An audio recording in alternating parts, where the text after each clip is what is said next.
God and the devil are so much interested in the souls of men because of his value is so unquantifiable.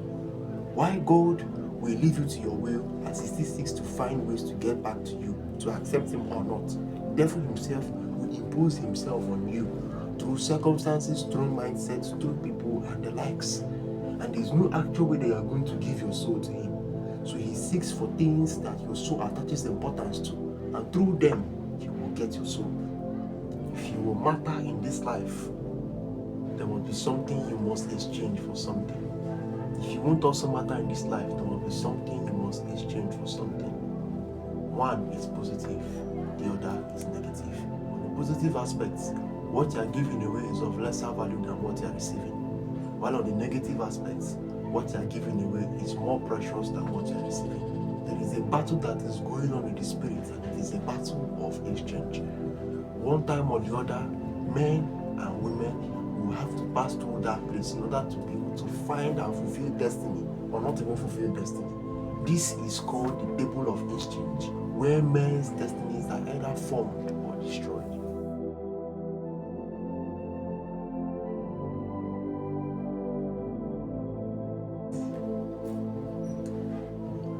I believe you've come to terms with the fact that life is spiritual. There is nothing that is done in this life that isn't the product of something done in the spirit. If you will matter in this life, there must be something you must exchange for something. If you won't also matter in this life, there must be something you must exchange for something. One is positive, the other is negative. On the positive aspects, what you are giving away is of lesser value than what you are receiving. While on the negative aspects, what you are giving away is more precious than what you are receiving. There is a battle that is going on in the spirit, and it is a battle of exchange. One time or the other, men and women will have to pass through that place in order to be able to find and fulfill destiny, or not even fulfill destiny. This is called the table of exchange, where men's destinies are either formed or destroyed. The Bible said that what can it profit a man if he gains the whole world and loses his soul? Or what can a man give in exchange for his soul? God and the devil are so much interested in the souls of men because of his value is so unquantifiable. Why God will leave you to your will as he still seeks to find ways to get back to you, to accept him or not. The devil himself will impose himself on you through circumstances, through mindsets, through people and the likes.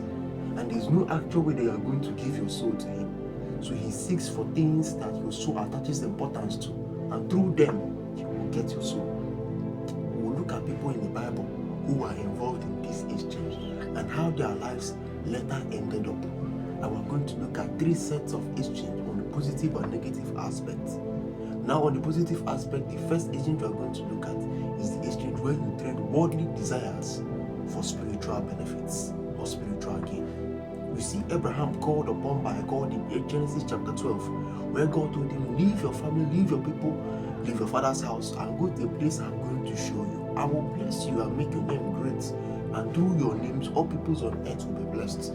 Now Abraham left everything and totally followed God. Now here comes the exchange. God told him to give him his life, so that through it he's going to experience the life of God and the life through which others are going to be blessed. Now Abraham wasn't poor or beggarly at the point where God called him, so it was purely beyond physical riches. And Abraham followed God, totally believing on God's promises as the means of living his life. And through that we can see the benefits even till today. So when you want to live the life Abraham lived, when you want to experience the things Abraham experienced, are you willing to exchange the things Abraham exchanged? Don't listen to that lie of the devil that will tell you that where you are is all that there is. There is nothing more. There is actually something more. And that can only be gotten when you get involved in the positive aspect of exchange. The second person we look at under this exchange is the woman at the well in John chapter 4. We know her life story, how she was involved with 4 different men, and even the 5th one wasn't her husband. Now Jesus came to her, and by word of prophecy, he told her her life story. She was touched by the words of Jesus. And she was like, what is she going to do? Jesus gave her the table of exchange again, coming with the offer that she was to exchange her old life for the new life which he was going to give to her by receiving the living water. The second positive exchange we're going to look at is investing in eternal things. You know, the woman of Zarephath, which ordinarily we wouldn't have heard about her, but by virtue of this law of exchange, she was able to fulfill destiny. Now there was a famine that came upon the land by the word of Elijah because of the wickedness of Ahab, where Elijah said that there will be no dew or rain except at his word. And this famine was very severe. Now this woman was going to cook the last meal that she had. She was gathering sticks. And after she cooked that meal, she would wait for them to come and take her and her son. Elijah came to her and came again with that offer on the table of exchange and said, woman, that food you are going to cook, can you cook it? But then give it first to me, and whatever that remains, you give it to you and your son. Now, can I ask economists in the house, truly, can that be taken to be a good bargain? It was purely a bad bargain. But this was the table of exchange coming forth when she had to invest in eternal things. But she took the prophet at his word and gave him the food. And Elijah gave a prophetic word and said that the jar of oil will not be used up, and the jug of flour will not run dry until God gives rain upon the land. And through that means that she gave herself to in that exchange, she was able to have enough for Elijah, enough for herself and her son and her entire family until the famine was ended. The second person under this positive exchange is the jailer in Philippi. Now this is someone that we may not remember when we look at the miraculous deliverance of Paul and Silas in prison. Now the jailer was about to kill himself because he thought that all the prisoners are gone, but Paul told him, don't kill yourself, we are all here. And the man was so touched by the lifestyle of Paul and Silas and said, brethren, what can I do to be saved? Here comes the table of exchange once again. Now God through Paul and Silas came to the jailer and told him to exchange his old life for the life that Jesus gives. And he did that, and his entire family was blessed, and through that a church was planted in Philippi. Now the third positive exchange that we look at is where you are sacrificing temporal gain for spiritual benefits. Now under this we remember Moses, who was born of Israelite descent, but later on was taken up to be the son of Pharaoh's daughter. Now we know that Egypt at that time was the best country in the world, and it is a great thing to boast of if you're a citizen, not to talk of when you are of royalty too. Now, based on this, Moses would have looked away from his real descent, which was the people of Israel, where they were suffering and in pain and in slavery, and would have just focused on royalty and left it at that place. But the Bible says that by faith, Moses refused to be known as the son of Pharaoh's daughter. That he was willing to go through the pain and the ill sufferings of the people of Israel, rather than to enjoy the pleasures of sin for a short time. He was willing to, for the sake of the reward of Christ, overlook the treasures of Egypt. This was an exchange that was involved in, where he had to give his life of service, where God met him at that mountain of Horeb in the burning bush and told him to give his life for the service of God, and by exchanging the things of Egypt, the pleasures of Egypt, the worldly desires of Egypt. Now the second person we look at under this is Paul, the great apostle. We know that Paul already was zealous, but without knowledge, because he was zealous for the wrong things. And ordinarily, he was a man of prestige, of caliber, because he was taught by the best. He was a lawyer. He was taught by Gamaliel himself, and we know that Gamaliel on that time was a man of status and standing. But God came through and met Paul and gave him this offer, and said he should offer his life of comfort, of prestige, of standing, and give it over to God for a life of suffering and pain for the sake of the gospel. If you look at 2 Corinthians, we see where Paul was enumerating the kind of things he went through for the gospel, how he went without food, how he was on the sea for 3 days, how he was facing different kinds of hardship, beatings, floggings, all for the sake of Christ. In Philippians chapter 3, he came and said, I consider all these things rubbish for the surpassing knowledge of knowing Jesus. And because of all these things, he was willing to exchange the things of the world for the sake of the gospel, sacrificing temporal gains for spiritual benefits. Now let's move over to the negative aspects, and then we see people who are trading spiritual riches for worldly desires. we see Esau, the first son of Jacob. Esau was a person who was considering the present more than the future. And we see where he decided that for a single meal he was willing to give away his birthright. The Bible says that see that no one is immoral like Esau, who for a single meal gave up his inheritance rights as the first son. We know that later on he wanted to seek after the blessing, but he lost it. Even when he wanted it with tears, he couldn't undo what he had done. He exchanged his life for the things of the present, for the things of this world, for things that were temporal and not for things that are permanent. The devil came in and exchanged, and he engaged in that exchange, and we saw how his life was. On the other hand, we see again the life of Demas, a guy who was involved in the missionary journeys of Paul and was known to be a doctor, but at the time when he saw how the life of Paul was, the sufferings, the pains, the imprisonment, the beatings, he couldn't go on with it.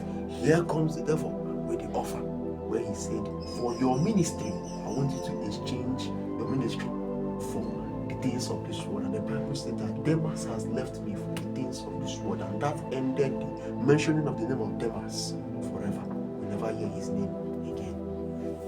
Move over to the second realm of exchange in the negative, which is investing in temporal things. And in this part, we see people who, because of life and because of how things are, I actually wrote it down, so let me look through it again. We see people who were involved in giving up things because of the things of this life. We see Judas Iscariot, the apostle of Jesus, one of the apostles of Jesus. Now, it is something that is a very prized possession, that you're not just a disciple, you're not just a follower, but you are an apostle of Jesus. And the devil wasn't satisfied with that, and he decided that he was going to see how he can trap Judas away by reason of temporal things. Now, Judas was deceived by the devil. For 30 pieces of silver, he was involved in this exchange of betraying Jesus. Once again, how bad that bargain was. But he decided to do that, and forever he will regret it. On the second aspect of that, we see Ananias and Sapphira, who attempted to deceive the apostles when they were involved in selling the land, and then came with part of the profits and lied to the apostles and even to the Holy Spirit that that was all that they got from that land. Because of monetary things, because of temporal things, the devil came and exchanged with them that for the sake of the things of this life that are temporal, and they should give up their spiritual life, to give up their spiritual growths. And they involved themselves in that, and they died instantly, and forever they will regret that action. Now, the last exchange that is negative, which we are going to look at, is sacrificing eternal benefits for temporal gains. First of all, we'll look at Achan. After the war of Jericho was fought, Joshua gave an instruction and said that nothing in Jericho should be taken. They are all devoted things. But Achan loved so much the wealth of this world, and the devil saw that and decided to gain his advantage from them by giving him an offer to exchange, his life as an Israelite and his walk with God for silver and gold. And he did that, and we saw that him and his family and all that were connected to him suffered the eternal penalty for that. The second person under this exchange on the negative is Samson. Samson, the man of valor. Samson, the man of strength. Samson, the man of vigor and vitality. Now the devil was finding different ways to see how he can trap Samson. But Samson finally fell into the trap of the enemy by engaging in this law of exchange, where he was supposed to, where he engaged his life of vitality, of strength for the love of Delilah. And it cost him his eyes, it cost him his life, it cost him his priesthood, it cost him his destiny. What are you involved in exchange with the devil or with God with? When you want to get involved with God and you say, oh God, I want to be used by you, oh God, I want to know you, oh God, I want to be relevant in this life, are you willing to be involved in the positive exchange that God will involve you in? Are you willing to accept the offer that is going to give you where he's going to take away your life that seems so meager and small and give you a life that is much more important and valuable? Or are you going to be able to resist the mouth-watering offer that the enemy is going to give you? Your life now is a product of the exchange you have been involved in. What are you going to exchange your life for? The table of exchange. You have a choice on what you're going to exchange. And the benefits or the consequences are going to result from it. It is purely on